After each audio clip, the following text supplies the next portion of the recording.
আলাইকুম। গোমতীর পাড় ধরে মানে বর্ডার পাশে গিয়েছিলাম ঘুরতে, যেহেতু আজকে উইকেন্ড হলিডে ছিল, এই জন্য একদম ফ্রি আমি।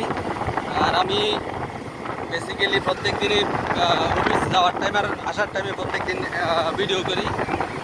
আর আমার ঘুরতে ভালো লাগে, আমার নির্দিষ্ট গন্তব্য যেটা আমি এর থেকে বেশি ঘুরি। এই যে আজকে এই বড় ভাইকে পাইছি, ওনার বাসা হচ্ছে নারায়ণগঞ্জে। তো উনি অনেকক্ষণ যাবত আমাদের সাথে আছে। সাথে আছে একজন সাংবাদিক, আমরা ছোটকাল থেকে বড় হয়েছি একসাথে। উনি হচ্ছে কুমিল্লার কাগজ দিয়ে এখানে কাজ করে, ওনাকে মাঝে মাঝে সাথে রাখা লাগে। হ্যাঁ ঠিক আছে ঠিক আছে।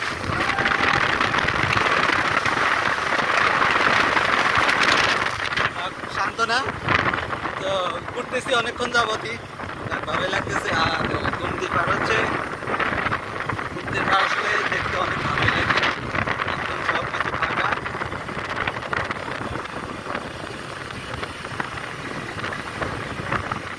খিদাও লাগছে, আধারও দিছে, সব মিলিয়ে কিন্তু মানে খাওয়া লাগবে, নামাজও পড়তে হবে। যেহেতু আজকে শুক্রবার, মুমিনের জন্য তো সবসময় নামাজ ফরজ, শুক্রবার আর কি বা সুন্দরটা দিই।